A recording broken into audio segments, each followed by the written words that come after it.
Akizen, atzo entzunak izan dira uztailean bakebideak deitutako blokeo egunean parte hartzeagatik epaituko dituzten 9 militanteak. Tren zerbitzuan atzerapenak eta kalteak sortu izana leporatzen zaie eta urtarrilaren 26an ezagutuko dugu epaiaren erabakia. Farmazietara begira ere jarri behar dugu hala ere, gaitze gora egin duten unean, aurrentzako dolipran eskasia berria ez bada ere agerian geratzen ari baita. Arratsaldeon ikusentzuleok, datozen minutuetan emango dizkizuegu xehetasun guztiak, baina epaitegietara itzuliz, baina hemen Baionan LGTBI kolektiboaren aurkako bortizkeriari aurre egiteko protokolo bat izenpetu dute, besteak beste alerta mekanismo bat plantan ezarriz. Eta ostirala denez, asteburura begira planak ere proposatuko dizkizuegu guztia datozen minutuetan hemen iparraldearen orenean.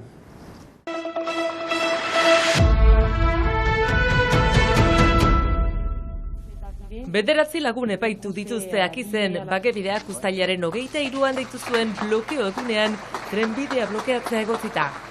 Jon Parot eta Jakes Esnalen baldintzapeko askatasuna eskatzeko 1700 lagun inguruk hartu zuten parte mobilizazioan. Blokeo judizialari, blokeo geografikoarekin erantzun nahi izan zutela adierazi dute. Dozenaka lagunen sustengua jaso dute Akizen eta egindakoa zilegi izan zela defendatu dute. Gure ekintza konbentzituak gira zilegia zela.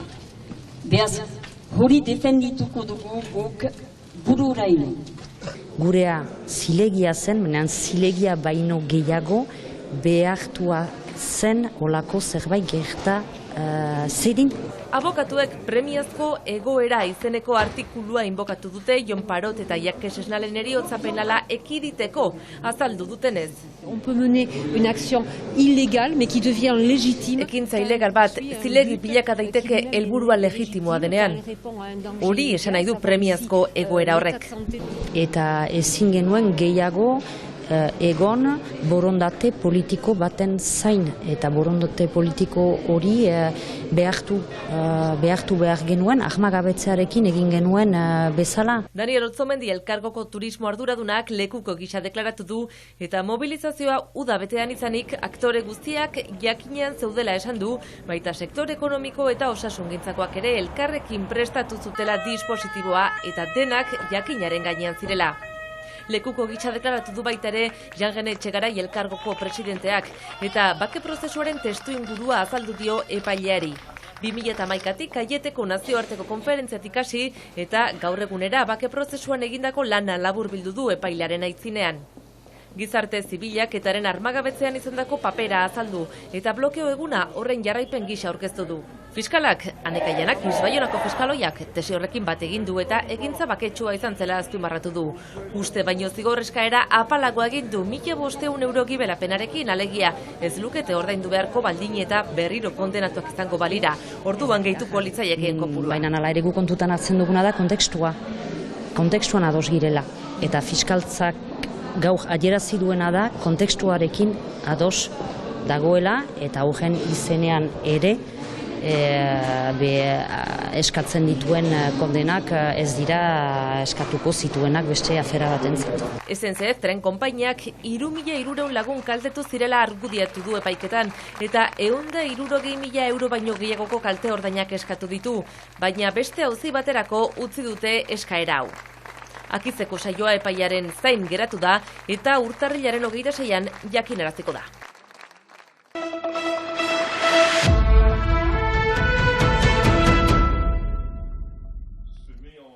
LGTBI diskriminazioen kontra borrokatzeko protokolo bat izenpetu du Baionako auzitegiak. Uztailaz geroztik Baionako auzitegia lebazkoz eta SOS homofobia elkartekin lanean ari da delituen segipena eta biktimen harrena azkartu nahi duen protokoloa sortzeko. Hain zuzen, 3 helburu bete nahi ditu protokoloak. Alde batetik, alerta mekanismoak plantan ezartzea, bestalde biktimen informazioa zein harrera azkartzea, eta azkenik erakunde judizialen eta elkarteen arteko loturak sendotzea. Protokoloari esker magistratu bat izendatua izanen da gai honekin lotura duen salaketa eta prozeduraz arduratzeko.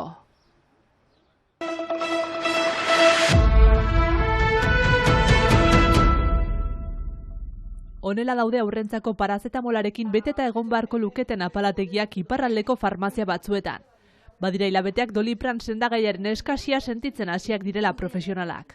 Arazo handiena da azkenen umentzat, supositorioak eta jarabe bezala. Dolipranaz gain beste sendagai batzu ere falta dira azken aste hauetan farmazietan. Adibidez, Doliprana urtarrilan baizik ez dute jasoko berriz. Badago Dolipran arazoa, baina baitera antibiotikok eta beste medikamendu asko umentzat. Amoxizilina falta zaigu farmazian, pixkat komplikatua da. Sendagai batzuen eskasia dutenez alternatibak bilatu behar dituzte botikariek. Orain arte lortu dugu beti zerbait ematea umentzat. Baina izan ditugu aste batzuk gogorragoak, azkenen adibidez supositorio bat ematen genuen kaja bat eta ez zela dosis ona moztu behar zen supositorea erditik. Osasun krisi garaian gehiegizko kontsumoa eta fabrikazioaren moteltzea omen dira arazoaren iturriak. Faltatzen dire excipientek. Badago molekula bat erabiltzen dutena, faltatzen dela mundialki. Gero baitare COVID geroztikan askoz gehiago saltu ditugu Dolipran eta azkenen oraindikan ez dute lortu berriro hainbeste fabrikatu. Kontsumitzailei mezu argia helarazi die botikariak. Antibiotikoak ez dira gehiegi kontsumitu behar, hori garrantzitsua da. Hartu behar dira soilik beharra izan ez gero. Irakurketa horrekin bat dator Pausuko botikaria. Orain arte ezakiten faltatzen zela, baina hemen gertatzen da ere bai Frantzin nola faltatzen den, azkenen guraso bezala beldurtzen zara eta jotzen zara farmazira gehiago erosteko erreserbak egiteko, eta hori ez dugu egiten altzen, eta azkenen behar dutenei utzi behar diegu. Sendagai honen kontsumoa kontrolatzeko salmenta mugatzen hasiak dira farmazietan. Hain zuzen errezetarik gabe soilik 2 kasa eros daitezke.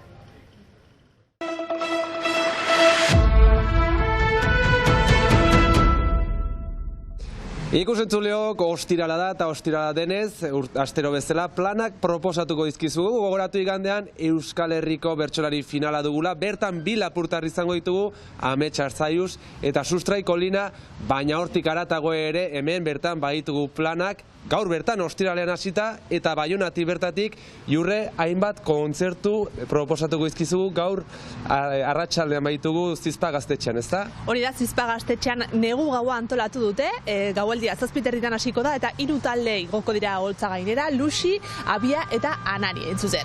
Azkoitian sortutako artistak bere lehen diskoa kaleratu zuen 1986 urtean eta geroztik postlan plazaratu ditu.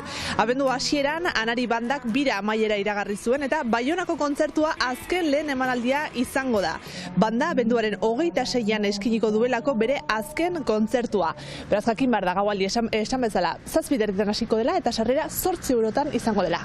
Gaualdi ederra eta gaualdi ederra guk ere horretara joan behar dugulako eta oporrekin lotuta Gabonak badatoz eta Gabonetan horretortzen da Olentzero ez Nerea eta Euskal Herrian barna mendebaletik ekialdera jada hainbat herritan bera ikusteko aukera izango dugu Maridomingi eta Olentzero.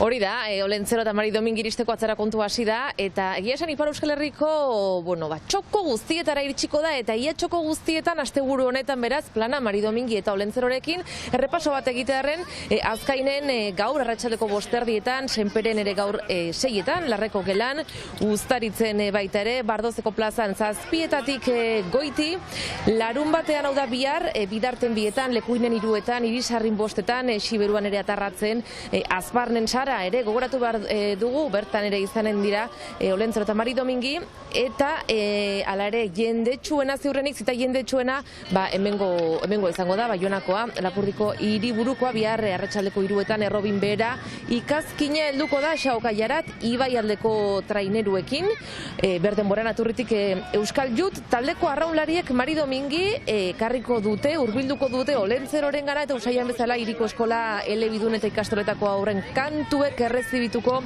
dituzte. Neguburuko kriselua ere piztuko dute, kantuan ibilita gero eta urteko garai iluna beraz iragaiteko, beraiek aipatzen duten bezala, kriselurik handiena izanen da urtatsarte Euskal Museoan pizturik egonen dena. Eta igandean ere ibiliko da, gaur eta bihar ez baduzu astirik igandean zita Angelun, Biarritzen eta Itsasun besteak beste. Oso ondo, eta eskutitza prestatu duzu Nerea? Dena prest. Bueno, Nerea prestatu du eta zuek prestatu ez baduzue, badakizue idatzi gaur gauean, bihartik aurrera hainbat herritan esan digun bezala aukera izango baduzue zuena emateko ere. Eta Gabonetan beste tradizio bat edo ohikoa bihurtu dena jada Biarritz argitan izenekoa. Badakigun bezala urtero Belbiu eta Sant Eugeni elizan argi bizidunak eskaintzen dizkigute, bihar hasita urtarrilaren bata bitartean egunero arratsaldeko 6:30 10:00 Gogoratuz guztiz doakoa dela eta proiekzioa behin eta berriz eskaintzen direla. Beraz, ez zalapartan ibili,